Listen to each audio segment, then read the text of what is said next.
It's winter break for most people my age, and I got something to flex here. This is what I'm flexing here. 3.9, 3.9, 3.9. Your boy finished the quarter with 3.87. I've been in them books. But yeah, people are back from college, so I've been hanging out with friends. I've been having a good time with my buddies, and I have not been grinding on YouTube. I have not been making videos at all. So, for those wondering, I was grinding on finals and I was hanging out with buddies. Sue me. But I'm back. Today I was playing chess and then I decided, you know what, I need to make a video. So instead of the videos where when I review stocks and I go through my selections, my personal selections are different from the selections that I put on YouTube. The selections I put out on YouTube are combinations of trusted articles and research papers that I find online and research for. But my personal picks are based on my own analysis. And I don't really like fundamental trading, fundamental investing. Because I feel like, because I don't think it's outdated. It's not outdated at all. But I feel like, me personally, I understand things better when looking at charts and numbers rather than fundamentals. Because I myself am not in a position where I can see these fundamentals happening in person. Warren Buffett, he literally talks with CEOs all the time. He knows the inside scoop of what businesses are going to be doing, what CEO is going to be jumping from Chipotle to Starbucks. Me, I don't. And I'm a 19-year-old who's not glued to a news channel all day. So I look at the numbers, I look at the charts. So today's video is going to be going over my stock selections that I think are going to be good for 2025 based on my own analysis, which is mainly picked on by charts, valuations using indicators, and overall sector performance. So yeah, I'm about to hop into it. Yeah, that sucks. I hate this. We are on this website called FinViz. For those that aren't familiar what FinViz is, it is a screener. Stock screeners are basically a way to filter through whatever amount of stocks there are in the world to find a certain type of stock. These filters include, if it's on the New York Stock Exchange, if it's on the NASDAQ, if they have a dividend, what sector they're in, how much volume they are, is this company a fat company, what country it is, what country does this stock headquarter in, stuff like that.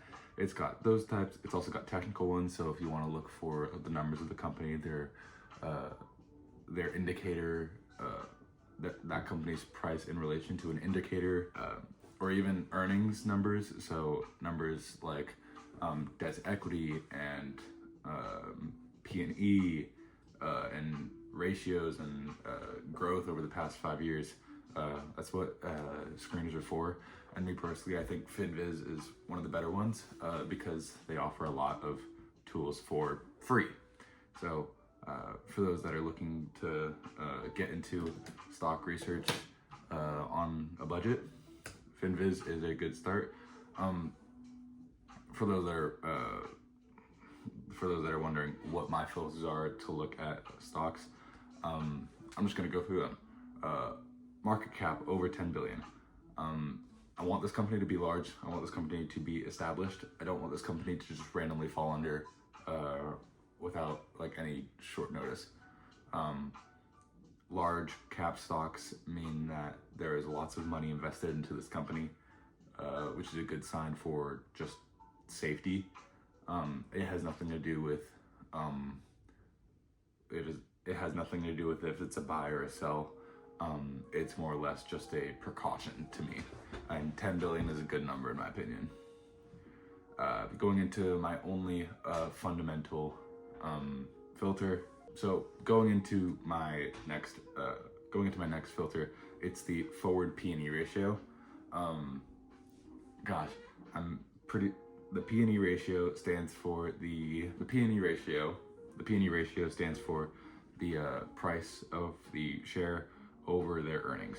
So it's a filter and a measurement used to see if the company's output is a good ratio to their stock price, the higher the ratio is, the more not matched up it is to the company's price. So if the earnings of the company are a direct correlation to their performance, like a literal direct ratio to their performance, it would be a 1 to 1. On the lower end, most companies you'll see somewhere around 30-ish. 30-ish is generally the general number you'll see. But I want this to be low because I want performance to actually mean something. I want the company to be going up because they're doing a good job, and not because they're being meme stocked, because that's just annoying when a company crashes for no reason. So that's why I have that fundamental filter on. Going into the technical ones, this is where I have the most filters. I'm going to performance, year to date down 10%. Why did I choose year to date down 10%? Because I like to invest on a fundamental principle of buying low, sell high. And it gives me a sense of security when I know I'm buying low because the company is lower. So that's why I chose down 10%. Now, no, why not choose larger, like 20, 30%? At that point, I feel like you're stepping into a realm of the company's actually falling, and it's not just in a season of down. So that's why I chose that. For the beta, what beta is so what beta's measurement is its relative volatility with the market. So if your beta is 0, your company does not move with the market's volatility. If the beta is really high, then it moves with the market almost really closely. Now, why this filter instead of the volatility filter? The volatility filter sometimes gives you unnecessary readings because of earnings reports. As you can see, if you go through the selections of the volatility, you'll see, oh, they're up. They've moved 4% in the past week. That's because they had an earnings 3 days ago. Oh, you see they've moved 12% over the past month. That's because their earnings was really bad and they sunk and they haven't came back. I feel like it's a little bit unnecessary. It can be used, and I could use that, but I feel like I would just have to do way more searching, and I think beta narrows it down a lot more. And then going into the last filter I have, it is the RSI 14. For those that don't know what the RSI is, you might be living under a rock, but it's the measurement of oversold and overbought. If you reach a certain level of relative strength index, which is what it stands for, if you reach a threshold of the relative strength index, it means that this stock is oversold or overbought. So yeah, and it correlates numbers to it. Numbers being high means that it's overbought, and then numbers being low means that it's oversold. Yeah. And so now that I put those filters in, I have come across 17 stocks. So this is where I'm going to now open up TradingView and look up these stocks charts, because I feel like now that I've filtered out through what stocks I want through my presets, I'm going to look at the charts and see which one looks appealing. I've already loaded up all these stocks into my my TradingView watch list. So we're going to open this thing up and we're going to look through. So first up, first on our list is Ambev SA. I'm going to be so honest with you. I don't even know what Ambev SA is, but I'm looking at their stock right now. I have two filters on right now. I have the MACD with its relative moving average, and I have a yearly VWAP. And then I'm looking at the daily time frame, because I am investing via portfolio. So these are long-term investments that I'm going to be trading in. So yeah, looking at this stock, if I'm looking at their previous prices, they're a falling company, but it could be worse. They're currently trading at 1.8. In 2021, they were trading at 3.9. Let's see here.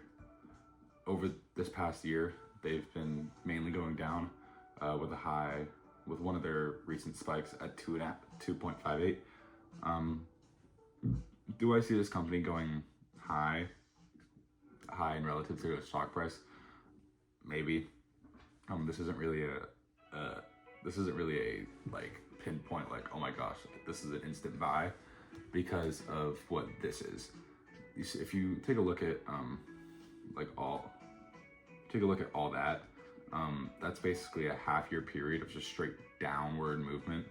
And that's just not good for a portfolio, because then you're just gonna have to keep on buying back your position until you get to here. Now, if you were to sell here because you probably broke even, or you made a lot of money because you bought a lot here, it's fine. It took you more than half a year to get your money back. It's not really that attractive. So I'd probably stay away from this. I'm gonna delete that. Going into BHP, BHP Group Unlimited. Again, no clue what this is, but we're looking at it. 49 right now trading. This one, I actually, based on their past year, this doesn't look horrible. They do like to, its VWAP is strong. Price does like to revert back to its main VWAP line, which I do like. I think it's a strong sign of an opportunity to buy low. So I would probably keep this, look at it. Their company is also, for the most part, a rising company. They were trading at $18 in 2016, and now they're trading at $40. So BHP Group Unlimited, BHP Group Limited, I actually do like. So yeah, and so that's how I look through stocks on my own. Is because I'm not going to go through every single stock in the world. So yeah, this is how I trade stocks. I look at Santander Brazil SA. Again, I don't know what Santander is, but I know that they're falling, and they're falling hard right now.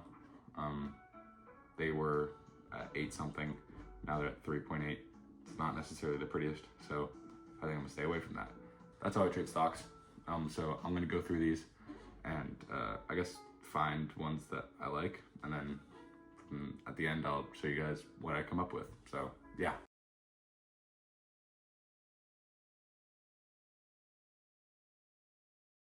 All right, so we're back. I've narrowed down my selections down to 5. The 5 are BHP Group Unlimited, ConocoPhillips, Dow Incorporated, Ecopetrol SA, and POSCO Holdings. So just gonna go over them. BHP Group Unlimited, you saw them at this like earlier when I was just going through how I filter and screen, and I kept them on. Looking at the charts, I think out of the screener that I did today, I think this is definitely in the top 5. Over the past 4 years, they've been trading above their current price, and we're currently just at I feel like we're just at a bottom. If it were to retract all the way back to its volume weighted average price, you're going to see a 15% return. But if you go to its regular high, which is up here at $70, you are going to see a 44% increase.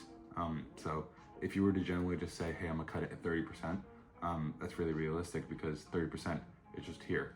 And if you look at the past 4 years, it's came back that year twice, 3rd time, 4th time, 5th time, 6th time, 7th time, 7 times. The past 4 years, it's reverted from its bottom to 30% higher 7 times. So I like that. Going into ConocoPhillips, ConocoPhillips, I believe they're oil, which is, really good for this current presidential administration. But it's also for the same reason. In the past 2 years, especially in the past 2 years under the Biden administration, where gas prices are stinky, you see that we're kind of at a bottom. It's been trading above its current price for the past 2.5, 3 years. If it were to revert back to its volume weighted average price, you're going to see a 15% gain. If you see it all the way go back up to its high back in April of 2024, that's 35%, 40%. So I think that's really good. Also, they're a very rising company. Back in 2020, when COVID first happened, they were trading at $40 a share. Now they're trading at basically 100 minimum. So yeah, going into Dow Incorporated. I don't think this is the Dow Jones, but if it is a superlative to the Dow Jones, fine by me. Looking at this, it's bottomed, but it's bottomed again at not really a floor because it spiked down all the way here at $20 when COVID first hit. But we're at a bottom. I like how TradingView does this, where it's the dinosaurs at the very beginning. I think it's kind of cute. Besides the point, be serious, Noah. If it were to revert back to its volume weighted average price, you'll see a 31% gain. If you see price revert back up to its yearly high, you're going to see a 54% gain. It's a lot. And for being at a floor, a low, going into a new presidential administration, I think this is something to keep your eye on. This is probably going to be a weaker position than the first two, mainly because you don't really see many straight down spikes like as often. You saw one in 2022, and you see one in COVID. That's really it. So this is probably one I keep low on the heaviness, but I think this is one to keep in mind. Next one I chose was EcoPetrol. EcoPetrol, just based off the name, I'm going to assume it's an oil and gas industry, which, again, for this new administration, if it's green energy, if it's not green energy, amazing. But it's at a floor. Over the past 3 years, 4 years, 5 years, it's at its floor. So if you were going to go from its bottom line to its current VWAP, it'd be at 35%. If you were to go to its previous year's VWAP, it's 46%. If you were to go to its volume weighted average price 3 years ago, you'll get 65%. So yeah, that's why I like this company a lot. It's at its floor, and it's a rising company, especially in the new administration. This company's traded at $30 a share, nearly $30 a share before, and now it's at $7.50. So this is a really good company. I think this is a very good example of it's low, so take advantage of the fact that it is low.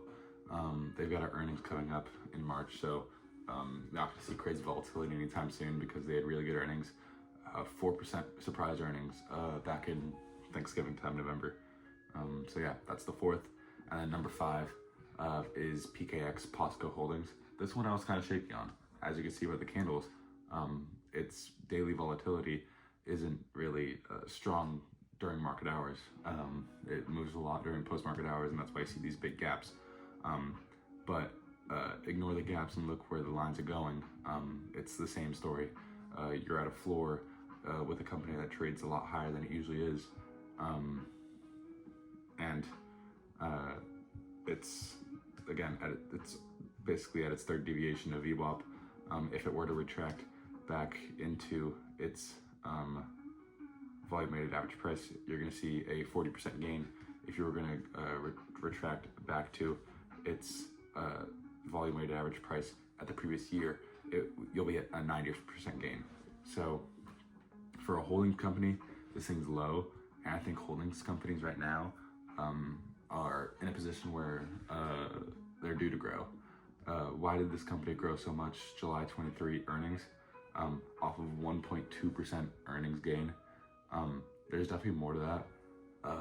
But again, this company, for its slope downwards, it's sloping downwards really smoothly and slowly, and its slope upwards is nice and fast, really fast. It's kind of what you want to see. You want to see large spikes up, and when it retracts, you want it to retract barely and slowly, and then go up, and then retract slowly and slowly. That's what you see in this company.